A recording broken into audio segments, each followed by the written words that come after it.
ಶಿಕ್ಷಕರ ದಿನಾಚರಣೆ ಮಾಡಲಾಯಿತು. ಕಾಳಗಿ ತಾಲೂಕಿನ ಕುಡಹಳ್ಳಿ ಗ್ರಾಮದ ಸರ್ಕಾರಿ ಹಿರಿಯ ಪ್ರಾಥಮಿಕ ಶಾಲೆಯಲ್ಲಿ ಶಿಕ್ಷಕರ ದಿನಾಚರಣೆಯನ್ನು ಇಂದು ವಿದ್ಯಾರ್ಥಿಗಳಿಂದ ಆಯೋಜನೆ ಮಾಡಲಾಯಿತು. ಮೊದಲಿಗೆ ಅಕ್ಷರಧಾತೆ ಸಾವಿತ್ರಿಬಾಯಿ ಫುಲೆ ಮತ್ತು ಡಾಕ್ಟರ್ ಸರ್ವಪಲ್ಲಿ ರಾಧಾಕೃಷ್ಣರವರ ಭಾವಚಿತ್ರಕ್ಕೆ ಶಾಲಾ ಮಕ್ಕಳಿಂದ ಪೂಜೆ ಸಲ್ಲಿಸಿ ಕಾರ್ಯಕ್ರಮಕ್ಕೆ ಚಾಲನೆ ನೀಡಲಾಯಿತು.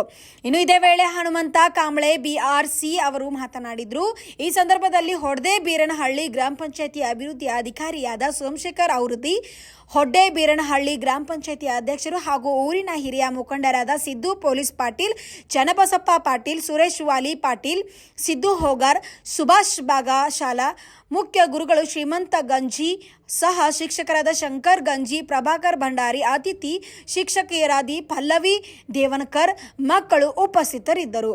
ಅಂತಂದ್ರೆ ಅದು ಗ್ರಾಮೀಣ ಭಾಗದ ಅಂತಕ್ಕಂಥ ತಾವೆಲ್ಲ ಸರಿಯಾಗಿ ನೆನಪಿಟ್ಕೋಬೇಕು. ಇವತ್ತು ಯಾವುದೇ CBSE ಮತ್ತು ಇವತ್ತು ಇನ್ನು ಅದಕ್ಕಿಂತ ನ್ಯಾಷನಲೈಸ್ ಒಂದು ಸಿಲೆಬಸ್ ಓದಂತ ಯಾವ ಮಗನೂ ಕೂಡ IAS IPS ಆಗಿಲ್ಲ, ಬರೀ ಡಾಕ್ಟರ್ ಇಂಜಿನಿಯರ್ ಆಗಿದ್ದಾರೆ. ಬಟ್ ಇವತ್ತು ದೊಡ್ಡ ಹುದ್ದೆಯಲ್ಲಿ ಹೋಗ್ಬೇಕಾದ್ರೆ ಆಮೇಲೆ ಈ ಮಕ್ಕಳು ಹೆಂಗಿರ್ತಾರೆ ಅಂದ್ರೆ ಮಲ್ಟಿ ಟ್ಯಾಲೆಂಟ್ ಇರ್ತಾರೆ ಇವ್ರ ಬಳಿ. ಮಲ್ಟಿ ಅಂದ್ರೆ ಯಾಕಂದ್ರೆ ಇವ್ರಿಗೆ ನಾವು ಜಸ್ಟ್ ಅಲ್ಲಿ ಅವಕಾಶ ಕೊಡ್ಬೇಕು ಅಷ್ಟೇ. ನಾನು ಸಣ್ಣ ಒಂದು ನಮ್ಮ ಗಂಗಾವತಿ ಪ್ರಾಣೇಶ್ ಅವ್ರದ್ದು ಒಂದು ಸಣ್ಣ ಉದಾಹರಣೆ ಹೇಳ್ತೀನಿ. ಆಂಗ್ಲ ಮಾಧ್ಯಮ ಶಾಲೆ ಮಕ್ಕಳಿಗೆ ಮತ್ತೆ ನಮ್ಮ ಸರ್ಕಾರಿ ಶಾಲೆ ಮಕ್ಕಳಿಗೆ ಏನು ವ್ಯತ್ಯಾಸ ಅಂತಕ್ಕಂಥದ್ದು ಅಷ್ಟು ಹೇಳಿ ನಾನು ಭಾಷಣ ಮುಗಿಸ್ತೀನಿ ಸರ್. ಒಂದ್ಸಲ ಹೀಗೆ ಈ ಒಂದು ಸರ್ಕಾರಿ ಶಾಲೆ ಮಗನು ವೆಜಿಟೇಬಲ್ ತರಕಾರಿ ಮಾರುಕಟ್ಟೆಗೆ ಹೋಗಿರ್ತದೆ, ಇಂಗ್ಲಿಷ್ ಮೀಡಿಯಂ ಮಗನು ಹೋಗಿರ್ತದೆ. ಸೊ ಇಂಗ್ಲಿಷ್ ಮೀಡಿಯಂ ಮಗು ಏನ್ ಮಾಡ್ತಾನಂದ್ರೆ ಸ್ಟಾರ್ಟಿಂಗ್ ಹೋದ ಕೂಡಲೇ ಟೊಮೆಟೊ ತಗೊಂಡ್ಬಿಡ್ತಾನ. ಟೊಮೆಟೊ ಖರೀದಿ ಮಾಡ್ಬಿಡ್ತಾನೆ. ಅವಲ್ಲಿ ಏನು ಬಾರ್ಗೇನಿಂಗ್ ಮಾಡಂಗಿಲ್ಲ. ಹೆಂಗ್ ಅಂಕಲ್ ಹೆಂಗ್ ಕೊಡ್ತೀರಿ ಅಂತ ಕೇಳ್ತಾನ. ಅವಾಗ ಇಂಗ್ಲಿಷ್ ಮೀಡಿಯಂ ಹೋಗವ ಹಂಗೆ ಕೇಳವ. 50 rupees, ಹೌದಾ ಸರಿ 1 kg ಕೊಡಿ ಅಂತ ತಗೊಂಡ್ಬಿಡ್ತಾನ.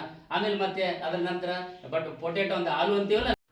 Thanks for watching. Read, discuss and debate with editor Dr. Yan Prashant Rao. Wanted reporters in print, digital and visual media for Bharat Vaibhav Daily Newspaper, BV News 5 Channel and BV Fast Web News from all the talukas of Karnataka, Goa and Maharashtra. If interested, send your resume to 9019229369.